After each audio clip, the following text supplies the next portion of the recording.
Assalamu alaikum rahmatullahi wa barakatuh. I am your sister Naomi Saif. Thank you for joining me on today's talk. We have with us once again Brother Noah, special guest, my husband. Assalamu alaikum rahmatullahi wa barakatuh. And today we wanted to talk about healthy living. We had there's a video, I'm going to link it, maybe a year or so ago, and it was very popular, alhamdulillah. And so we just wanted to, send another reminder out to ourselves first as to the importance of eating healthy. What is eating healthy? Define what is eating healthy, the importance of it, and how to start or how to maintain if you've already begun. So definitely. I would think the start of eating healthy is to know that it is not any kind of fad, crash diet or anything like that. It's nothing that is convenient. It's something that is definitely a lifestyle.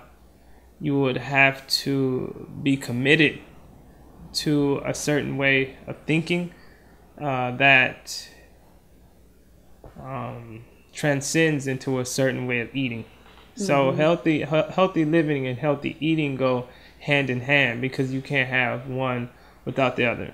If you get into crash diets or something quick to lose a few pounds, if you do lose pounds, then you'll gain them just as quick. But with the healthy lifestyle, you are more healthier. Not necessarily doing it for vanity purposes, just for health wise. And you will notice that you look better and you feel better than you ever have before. And I think that reason why some people may find eating healthy difficult, because it requires, like you said, the commitment. It requires a change from within. And it definitely requires education. Like you said, it's not a crash diet. It's not, avoiding certain things. It is becoming aware of what are you eating. And that takes education, and that takes investigation, and that takes commitment to, not only commitment, but that takes you being able and ready for some changes that are about to occur for yourself.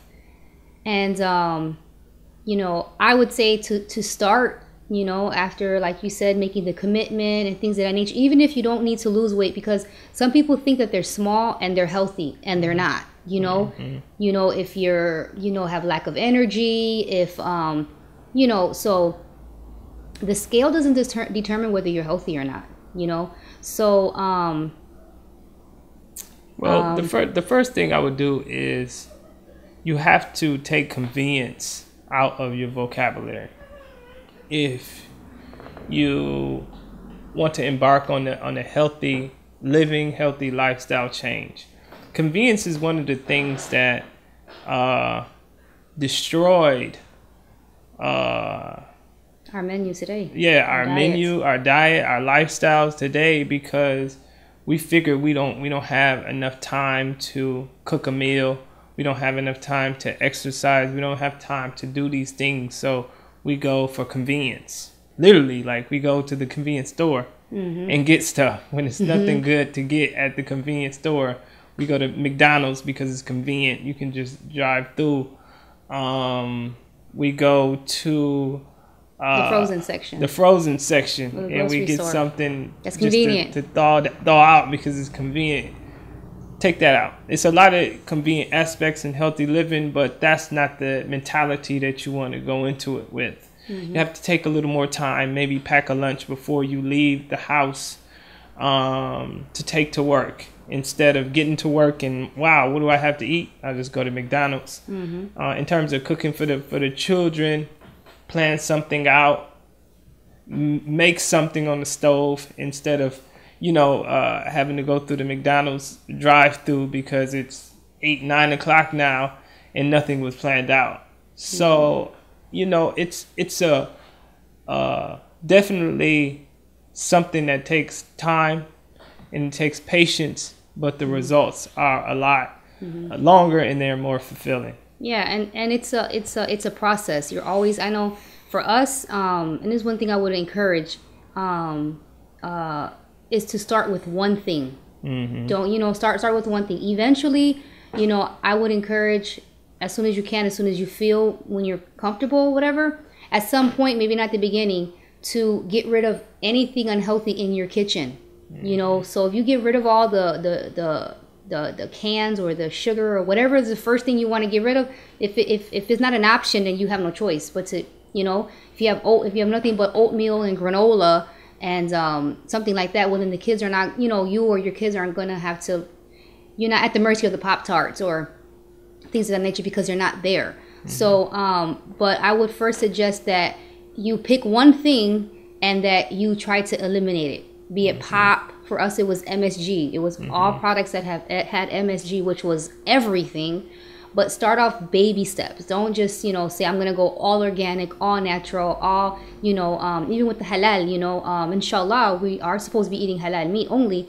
But, inshallah, make dua and just wherever area you feel, then inshallah, just stick to that one area and then go on and add something else. First it was MSG, then it was cans.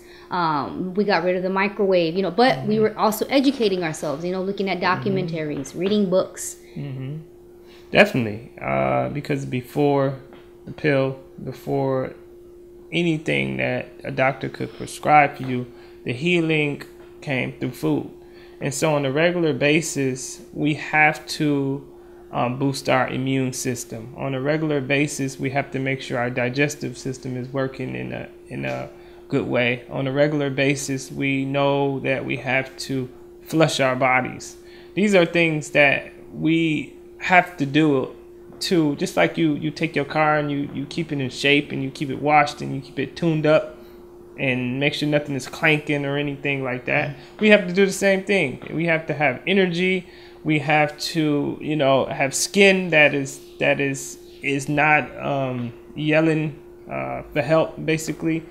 And we have to do these things from the inside out. So if we're doing regular maintenance on our bodies by saying, wow, I haven't had kale. Kale is good for probably about 10 things. And I haven't had it this week. I need to incorporate that into my diet. I need to incorporate more celery. Carrots are good for vision. Let me incorporate more of those things. Some more vitamin C. I know I need to drink more oranges. So you become the mastermind of how your body works. And so you control your menu and you control your diet. That's a part of healthy living. In terms of the exercise, it can start off little. Like my wife said, you can just park a little farther from your destination. I know people say that a lot, but that actually works. And that is actually probably one of the hardest things that you can do, because your natural inclination when you pull into a parking lot is, wow, I need to get the best spot. Don't even worry about it. Don't even worry about it. Walk. Don't take the elevator. Walk up the stairs. These are things that we can do to get our body into the motion of exercise. Because if you exercise on a regular basis, believe it or not, your body will start wanting that exercise. And the exercise itself will become easier and easier. But you have to incorporate that into your lifestyle. Yeah, and the exercise can be mild. It doesn't have to be going to the gym. I've never been to a gym, so it's not, it could be, like you said, walking, from walking your children to school. Just incorporating at least 30 minutes to an hour of some physical activity, and then building from there. If you do require more exercises and you are targeting fat in certain areas, okay, let's get this, tummy crunches or whatever, but if you are happy and satisfied with your weight and things of that nature, is just keeping it tuned up, because the theory of use it or lose it is real. Use it or lose it in regards to our muscle, in regards to our memory. And so it's like my husband said, it's just about maintaining. And definitely. And it's sunnah. The Prophet sallallahu alaihi wasallam, he in his 60s had a washboard stomach. So that tells you right there that him as a person, knew how important it was to stay in shape. And so we must do the same thing. Allah blessed us with bodies, and we must take care of them. As we know,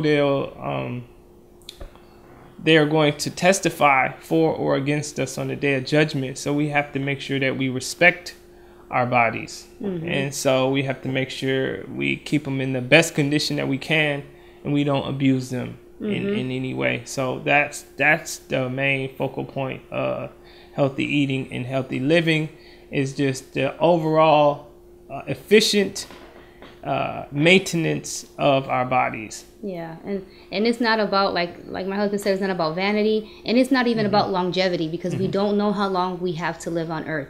But it's about the quality of your life. You know, you can't extend it, but we can do something about the quality of it. And when you start off, or if you're in it, you know, when we make mistakes, just get back on. If you've put on more than you can handle, then, you know, step by step, but don't set yourself up for failure, you know. Assalamu alaikum wa rahmatullahi wa barakatuh.